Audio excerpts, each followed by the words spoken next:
Hello friends, today I will discuss how to assign variables. आप जानते हो कि पाइथन में कई तरह के वेरिएबल्स होते हैं और उनको असाइनमेंट करने का तरीका अलग होता है। असाइन करने का मतलब है वेरिएबल में कुछ वैल्यू देना, जिससे कि वेरिएबल में कुछ वैल्यू स्टोर हो जाए, उसके बाद उसमें कोई भी ऑपरेशन परफॉर्म किया जा सके। तो कुछ हम एग्जांपल्स लेते हैं, जैसे कि हम पहले एक स्ट्रिंग असाइन करेंगे एक वेरिएबल में। तो हमारा जो वेरिएबल है वो है स्टूडेंट। देखिए हमारे पास एक वेरिएबल है स्टूडेंट और उसमें हम एक वैल्यू असाइन करेंगे रवि। सिंगल कोट में क्लोज करेंगे, क्योंकि स्ट्रिंग हमेशा आप सिंगल कोट और डबल कोट में आपको क्लोज करना पड़ेगा। ठीक है, तो रवि हमने असाइन कर दिया स्टूडेंट नाम के वेरिएबल में, एंटर कर दिया। अब हम स्टूडेंट की एज भी असाइन करेंगे, तो इसके लिए हमने एक वेरिएबल लिया है एज और उसमें हमने एज असाइन कर दिया 16। तो दोनों में आप फर्क देख पा रहे हैं। तो जब भी आप स्ट्रिंग असाइन करेंगे तो आपको सिंगल कोट या डबल कोट में क्लोज करना पड़ेगा, लेकिन जब आप कोई नंबर असाइन करेंगे या डिजिट असाइन करेंगे तो आपको सिंगल कोट या डबल कोट लगाने की जरूरत नहीं पड़ती है। तो ये दो रूल्स हैं जो आपको हमेशा ध्यान में रखने हैं। पाइथन में दोनों ही वेरिएबल में वैल्यू असाइन हो चुकी है। इसको चेक करने के लिए आप स्टूडेंट की वैल्यू को प्रिंट कर सकते हैं। यहाँ पर मैंने स्टूडेंट टाइप करके एंटर किया, तो स्टूडेंट में जो भी वैल्यू स्टोर हुई है वो प्रिंट हो जाएगी, जैसे कि रवि प्रिंट हो चुका है। स्टूडेंट की एज प्रिंट करना चाहते हैं तो एज टाइप करने के बाद एंटर कर दिया तो एज प्रिंट हो गई। ठीक है, तो उम्मीद है आपको वेरिएबल असाइनमेंट के बारे में पता चल गया होगा। अब हम कुछ डायनेमिक टाइपिंग के बारे में बात करेंगे कि डायनेमिक टाइपिंग होती क्या है। Dynamic typing, TYPING, dynamic typing के बारे में हम बात कर रहे हैं। आपने अगर कुछ पुरानी लैंग्वेज सीखी हो, जैसे C++, जावा, तो उसमें आप वेरिएबल का टाइप डिक्लेयर करते हो और उसमें उसी टाइप की वैल्यू को असाइन कर पाते हो। अगर आपने एक इंटीजर वेरिएबल डिक्लेयर किया है तो उसमें आप इंटीजर असाइन कर सकते हो, फ्लोट असाइन नहीं कर सकते हो। ठीक है, अगर आपने कोई स्ट्रिंग वेरिएबल असाइन किया है। डायनेमिक टाइपिंग के बारे में डिस्कस करेंगे। आप जानते हो कि ओल्ड प्रोग्रामिंग लैंग्वेज में अगर आप इंटीजर टाइप का वेरिएबल डिक्लेयर करते हो तो उसमें आप केवल इंटीजर वैल्यू ही असाइन कर सकते हो, फ्लोट नहीं और कैरेक्टर भी नहीं। लेकिन पाइथन में ऐसा नहीं है। एक ही वेरिएबल में आप अलग अलग समय पर अलग अलग प्रकार की या डाटा टाइप की वैल्यू को स्टोर कर सकते हो। इसको एक एग्जाम्पल की मदद से समझेंगे। जैसे कि हमारा वेरिएबल है x और इसमें आपने 10 असाइन कर दिया। ठीक है, अब x की वैल्यू को प्रिंट करिए, तो x की वैल्यू को हमने प्रिंट कर दिया 10। अब x में आप पहले इंटीजर असाइन किया, अब आप स्ट्रिंग भी असाइन कर सकते हो। तो x इक्वल टू मैंने यहाँ पर हेलो वर्ड असाइन किया। ठीक है, हेलो हेलो असाइन कर दिया। ओके, तो पहले x में आपने इंटीजर असाइन किया, अब x में हेलो असाइन किया और x की वैल्यू को प्रिंट कर दिया। ये डायनेमिक टाइपिंग कहलाती है। मतलब एक ही वेरिएबल में आप अलग अलग प्रकार के अलग अलग डेटा टाइप की वैल्यू को असाइन कर सकते हो। ठीक है, जब आप डायनेमिक टाइपिंग का इस्तेमाल करते हो तो आईडी भी चेंज हो जाती है। जैसे कि x इक्वल टू, अभी आप आईडी चेक कीजिए x की, आईडी x, तो आपको मेमोरी लोकेशन दिखा रहा है, आपके सामने है। अभी x में हेलो असाइन किया तो मेमोरी लोकेशन है उसकी 1008, जो कि लास्ट की 4 डिजिट्स को मैंने लिया है। अब आप x में गुड असाइन करेंगे, गुड, तो इसकी आईडी जो है चेंज हो जाएगी।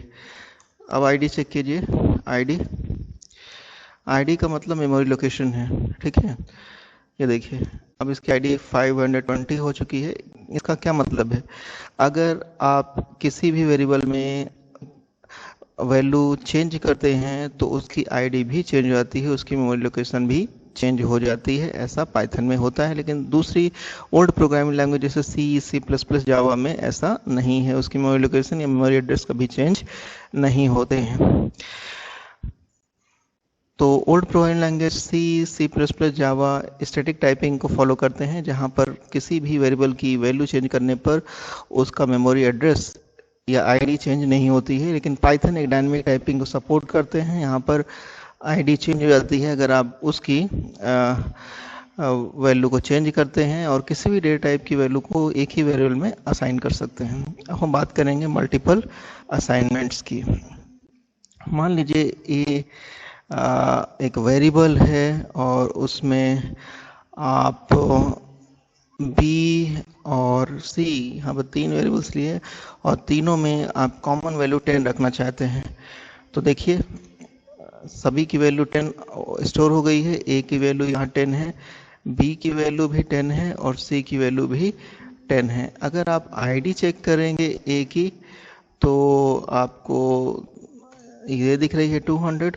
अगर आईडी आप बी की चेक करेंगे तो बी की आईडी चेक कर रहे हैं तो अब भी आपको 200 मिल रही है। और आईडी जो है आप सी की चेक करेंगे तो भी आपको सेम 200 आईडी मिल रही है। इसका मतलब क्या है कि ए बी सी जो वेरिएबल्स हैं एक कॉमन ऑब्जेक्ट 10 को पॉइंट कर रहे हैं।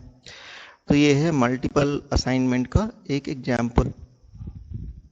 अब आप मल्टीपल असाइनमेंट तो करेंगे लेकिन हर एक वेरिएबल में अलग अलग वैल्यू असाइन होगी, जैसे कि x, y, z। यहाँ पे मैंने 3 वेरिएबल डिक्लेयर किए और x की वैल्यू आपने 10, y की वैल्यू 20 और z की वैल्यू 30 असाइन कर दिया, ठीक है, और एंटर कर दिया।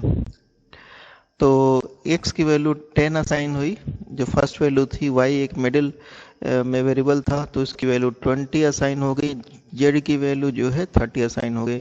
यहाँ पर आप देखेंगे कि x, y, z की आईडी अलग अलग होगी क्योंकि ये तीनों ही अलग अलग ऑब्जेक्ट 10, 20, 30 को पॉइंट कर रहे हैं। तो x की आईडी मैंने आपको दिखा दी है, हम आपको y की आईडी दिखाते हैं कि y की आईडी क्या है, ये डिफरेंट होगी।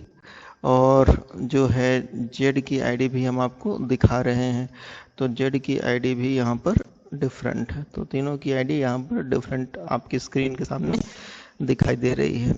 अब हम कुछ सिंपल इनपुट एंड आउटपुट के बारे में बात करेंगे। मान लीजिए कि x में आपको कुछ वैल्यू असाइन करनी है लेकिन ये कीबोर्ड से असाइन होगी और यूजर जो है कीबोर्ड से इसकी वैल्यू को इनपुट करेगा और जो भी वैल्यू कीबोर्ड से इनपुट की जाएगी वो x में असाइन हो जाएगी। तो ऐसा कैसे कर सकते हैं?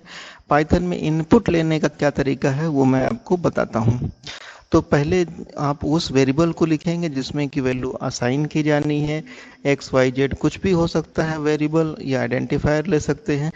अब इको साइन लगाना है, उसके बाद आपको इनपुट फंक्शन का इस्तेमाल करना है। इनपुट फंक्शन, ठीक है। इनपुट फंक्शन के अंदर आप कुछ भी आर्गुमेंट दे सकते हैं या प्रॉम्प्ट दे सकते हैं कि क्या मैसेज आना चाहिए जब यूजर इनपुट कर रहा हो। तो यहाँ पर मैं मैसेज देता हूँ enter your name, okay, enter your name.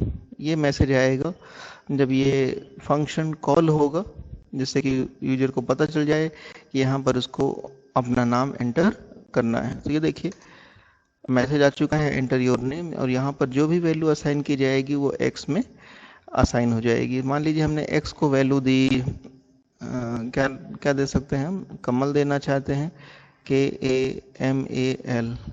देखिए तो कमल जो है x में स्टोर हो चुका है और x की वैल्यू जब भी आप प्रिंट करेंगे तो कमल प्रिंट हो जाएगी। तो वीडियो को लाइक ज़रूर करें और चैनल को सब्सक्राइब कर लें, जिससे पाइथन के रिलेटेड वीडियोज और दूसरी क्लासेस के कंप्यूटर रिलेटेड इंफॉर्मेशन, नॉलेज और अपडेटेड इंफॉर्मेशन आपको मिलती रहे। साथ ही CBSE एग्ज़ाम में आपको अच्छे मार्क्स स्कोर करने का मौका मिल सके। Thank you.